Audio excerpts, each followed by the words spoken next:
Hello, my name is Anushri, and today I'm going to be showing how to identify inheritance patterns. So, the four possible inheritance patterns in today's problem are autosomal dominant, autosomal recessive, sex linked dominant, and sex linked recessive.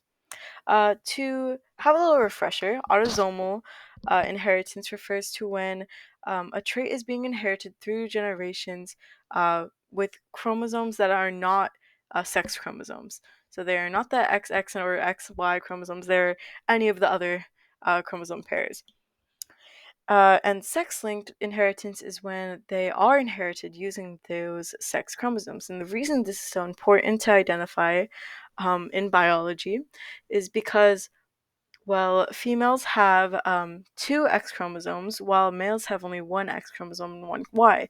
And sex linked only refers to the X chromosome. So when there is a sex linked inheritance pattern, males are more likely to inherit the trait. And of course, sex linked inheritance is a thing in real life, so we should know this. And dominant and recessive, it means that when you have a genotype, which is big A, little a, or big A, this big A will always take advantage over this little a, as this big A is going to be dominant and this little a is going to be recessive. Right.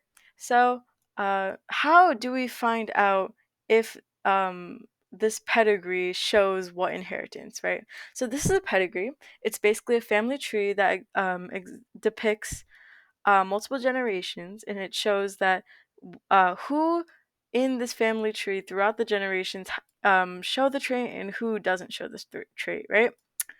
So we have four generations here because it's easier to show inheritance or to prove inheritance with more generations than just two, like how it says in the problem. And yeah, so I feel like the first step towards identifying this inheritance pattern is to look to see if it's dominant or recessive.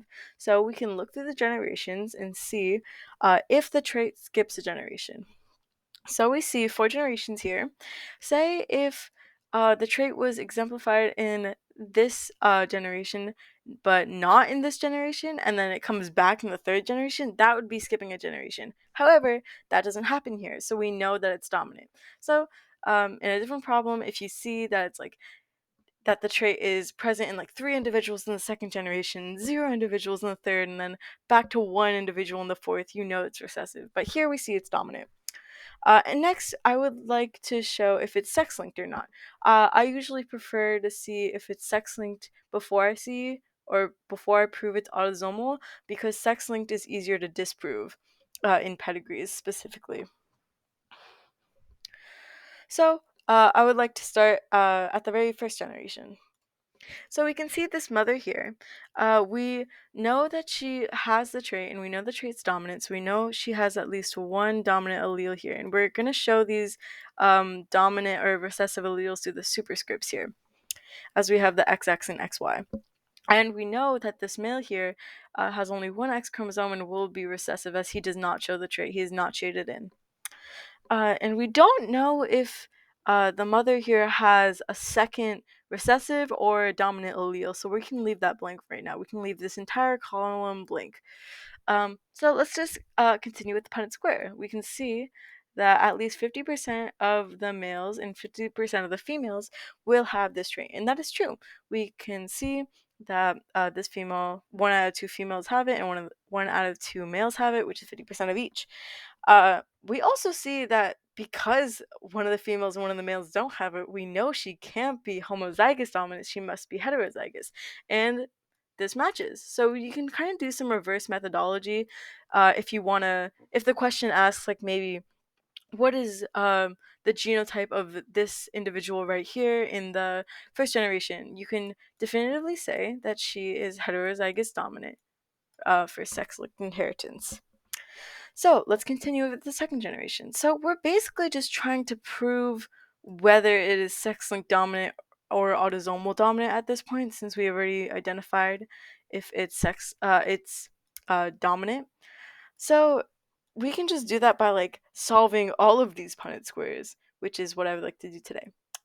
So we see that this homozygous female offspring is made or crossing with this homozygous dominant male right here, and we can see when we do the Punnett square here that 100% of the female offspring will be heterozygous dominant and will exhibit the trait.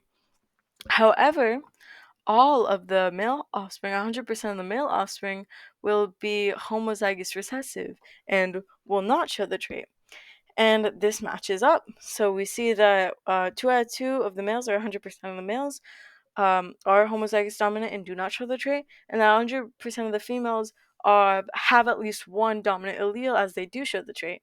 So, sex-linked dominance is really showing up. We can almost definitively say now that it is sex-linked dominance, but let's just go through one more cross to see if it's really true. You better be safe than sorry. So we know that all the female offspring are heterozygous, so we know that she'll be big A little a here. And we know that this male has only one X chromosome and it has to be dominant as he has the trait. So we can do this Punnett square and we see that 100% of the female offspring do show the trait, and that 50% of the male offspring show the trait. And that matches up. So we see that 2 out of 2, or 100% of the female offspring, have the trait, and that 50% of the male offspring have the trait. So we can almost with 100% certainty say that this is sex-linked dominant. Thank you for watching.